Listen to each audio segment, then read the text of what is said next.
Eu diria que numa série a gente trabalharia isso com muito mais alongado e talvez teria um grande conflito final com ele contra o Arcanjo Mestre, etc. Alguma coisa assim, sei lá, ele revivendo os outros cavaleiros, não sei. Num one shot curto de, sei lá, 30 páginas, daria pra fazer uma história menos focada em ação e mais focada em mistério. Então a gente acompanha esse cara, essa pessoa, esse jovem, sei lá, que tem esses sonhos, que tem essas coisas, e aí ele vai tentando descobrir o que é isso e vai descobrindo toda essa história. Só que à medida que ele vai chegando perto, cada vez esses sonhos, essas lembranças, isso vai se tornando cada vez mais parte dele. Até a própria personalidade dele pode ir mudando ao longo da história. Talvez ele ficando irritado como pode dizer, com mais facilidade, pode ficando um pouco mais brigão, enfim, perdendo a paciência com mais facilidade. Esse tipo de coisa caminhando aí ao longo da história conforme ele vai investigando.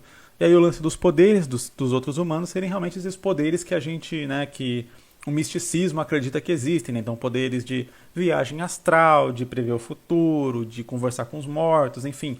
Poderes, mas assim, não poder de soltar Kamehameha e bolas de fogo, mas poderes mais assim, nesse sentido mediúnicos, digamos assim. Eu acho que daria para trabalhar numa história mais de mistério, seguir nesse sentido até que chegaria no final da história.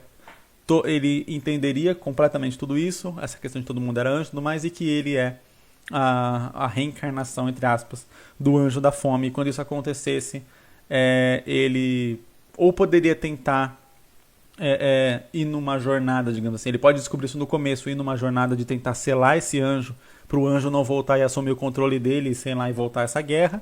Ou a história pode simplesmente acabar no ponto onde o anjo desperta. Então ele descobriu tudo isso, e o fato de ele ter descoberto tudo isso é o que junta as memórias do anjo, fazendo com que o anjo volte a assumir o controle dele. Aí a história acaba nesse momento, com o final aberto, para as pessoas, sei lá, pensarem, né, o que aconteceu. Ele destruiu a Terra, sei lá, começou a guerra de novo. O que será que aconteceu? Eu acho que esses dois modelos de história funcionariam muito bem para one-shots pequenos, né? Eu sempre foco aqui no lance do one-shot porque é uma história que a gente consegue fazer e concluir dentro de um período de tempo. A gente tem uma história pronta e às vezes são histórias muito legais e muito interessantes. E a gente às vezes fica pensando muito em tipo um milhão de coisas para fazer e tal, e vai estendendo a história ao ponto de tem que demorar 5, 10, 15, 20, 30 anos para fazer a história, e a história acaba nunca sendo feita. Então, quando eu falo que numa história mais longa, você vai fazendo cada capítulo a capítulo, tendo 50, 60 capítulos, às vezes o autor larga no 10, porque enfim, a vida vai levando para outros caminhos e tal. E aí uma história que poderia ser ótima, ser excelente, ela acaba sendo largada. Isso é muito, muito triste. Sinceramente, eu acho muito triste uma história com potencial, uma história legal, ela ser largada na metade. Por isso que eu fico tão triste também de ter parado o Hooligan, né, de ter contribuído para isso, mas eu gosto também de usar o meu próprio exemplo para mostrar para vocês. Eu desenhei Hooligan durante 4, 5 anos. E aí, por conta de várias coisas, ele está parado há uns 2 ou 3 anos quase, com expectativas de ser retomado esse ano, né, já que eu acabei de terminar Makai.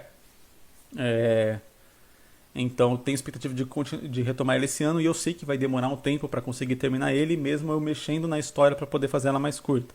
Então, um one shot, cara, é uma história que às vezes a pessoa lê ali e fica na cabeça dela, mesmo que seja algo mais, quando eu falo assim, um one shot, né, não precisa ser algo de 20 páginas, pode ser algo de 50, 60, 70 páginas, às vezes dá para contar uma história muito legal em 70, 80 páginas ali, aquela história que a pessoa vai lembrar ali pra sempre, tipo, caramba, aquela história é muito boa. Os quadrinhos americanos mais famosos são histórias fechadas, né? São graphic novels. Geralmente se fala muito aí de A Piada Mortal, Reino do Amanhã, mesmo às vezes eles sendo publicados com alguns espaçamentos e tal, ou alguns capítulos, mas depois eles são juntos todos num volume, e você lê como se fosse um filme ali fechado, né? Um Watchmen da vida. Então,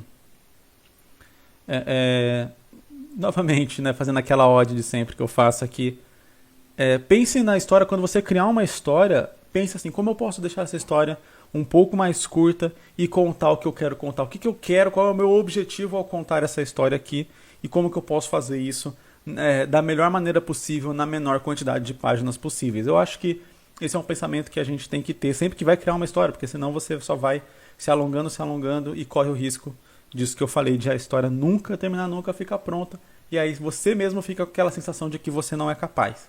Eu acho que uma das coisas mais legais, por sinal, de você fazer um one shot, você começar com uma história curta, é quando você termina, você sente assim, tipo, caramba, eu fiz um mangá.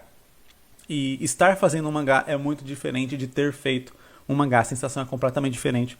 E você vai entender o que eu tô falando quando você concluir ali a sua primeira história, desenhar a última página, fechar e falar, tá pronto. É outra coisa.